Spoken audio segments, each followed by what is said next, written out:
خملګرو د عدالت د طرفه هم فیصله راغله چیرې الیکشن په خپل ټایم باندې کیږي چې په کم ټایم باندې مقرر شوی او کم آئین او قانون کې دي نو هم په حق ټایم باندې به الیکشن کیږي. بل ملګرو په دې فیسبوک باندې د عمران خان ویډیوګانې ډېرې زیاتې وایرل دي چیرې په زمان پارک کې چې د هغه کم کارکنان دي نو هغه د هغوی سره کینی روجماتي ته او د عوام ته ډېر زیات خوشحاله دی ځکه چې یو لیډر هغه د عوامو لیډر وي. یو لیډر چې کله عوام منتخب دي او عوام ووایي چې یاره دا زنده باد نو بیا هغه لیډر له پکار دي چې د دغه عوامو په منځ کې کینی او د هغوی مسایل واوري. راځئ د عمران خان یو دوه درې خبرې در باندې اورم چې هغه څه ویلي چیرې زما کم افطاري د کم ماښام دی روجمات دی نو هغه به زه د اختره پورې ستاسو سره کوم. بیا در سره د مریم اورنګزیب یوه ویډیو شریک کومه د خاندان ده خو انشاءالله تاسو ته پکې یو ډېر لوی سبق حاصل شي چیرې لیډر څنګه وي. بسم الله الرحمن الرحیم ایاک نعبد و ایاک نستعین. پہلے میں آپ سب کو بتاؤں آپ سب میرے کارکنوں بیٹھ سے پلیز بیٹھ سے آپ بھی بیٹھ سے آپ سارے میرے کارکنوں میں اب سے لے کے جب تک عید تک ساری میری افطاریاں جتنی بھی افطاری میں کروں گا وہ سارے میں اپنے آپ کی طرح کے کارکنوں کے ساتھ کروں گا.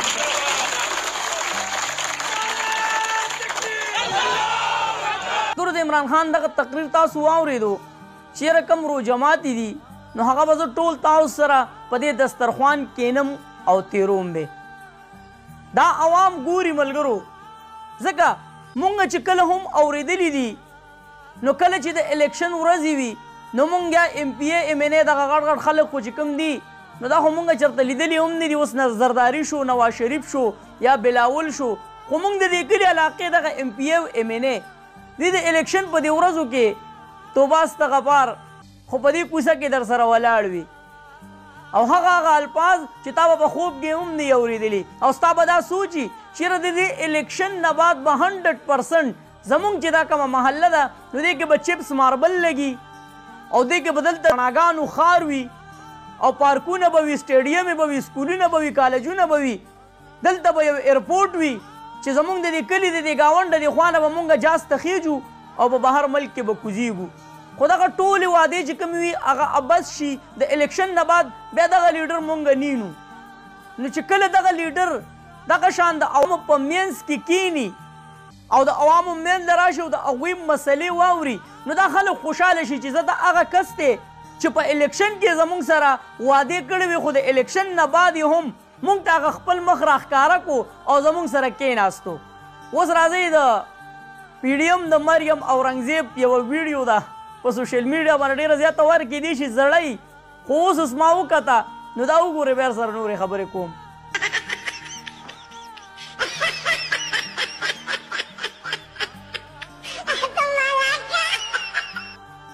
ښه تاسو وکته ملګرو د مریم اورنګزیب دغه کردار هم وکتو زموږ دغه ساده باده ورور هغه دا سوچ نه کوي چې لکه دغه چې کومې کپړې دي دغه چې کوم پرفیوم دوی لګولی او دغه چې کوم حالات دي د ده نو دا خو زموږ د غریبانانو د لاس د اړولو نه دي. بیا د هغه جذبات هغه احساسات هغه ساده دی ګنې حالان کې څوک په زنانه باندې لاس نه اړوي په دې باندې بس دومره غټ الزام نه وی لګېدلی خو نه دا خلک صرف اور صرف د الیکشنه پورې زما او ستا ملګري اخوا بیا دوی ستا لاس په خپلو ولې نه برداشت کوي. دلته خو به مونږ دا ووایو ځه چې دا نارینه او زنانه و نه و پکار یاره چې نارینه د زنانه په ولي باندې لاس واړئ او یا ورسره تصویر وباسي یا ورسره ویډیو وکړي خو نه دا ما تاسو ته مثال درکو چې دغه د پی ډي ایم چې کوم مشران دي ما یو ویډیو کته نواز شریف په سړک باندې را روان وي په ریلي کې یو کس هغه سړک ته راولویږي په هغې باندې نواز شریف گاډی تیر باسي هغه کس وفات شي خو نواز شریف ګاډي بریک هم ونه نیسي چېرې شاته ما یو انسان باندې د پاسه ګاډی راوخیجو. نو عمران خان افطاري د دغې عوامو سره کوي او ناست وي نو دغه عوام د دې لیډر نه ځکه خوشحاله دي چې د ملک پرې نه ښودو په ده باندې څومره تکلیفونه راغله خو د ملک پرې نه ښودو او دا وایي چېرې زما جینا مرنه چې کومه ده هغه په پاکستان کې ده، حالانکه څومره هم چې سیاستدان تیر شوي دي نو هغه ټول چې کله هغوی ګیر شي یا په هغوی باندې تکلیف راشي او هغه د اقتدار نه کوز شي نو هغوی بیا خپې وباسي. لکه نواز شریف صاحب اوس بهر دی که نه، زرداري صاحب هم تللی دی، دا نور هم تللی دي.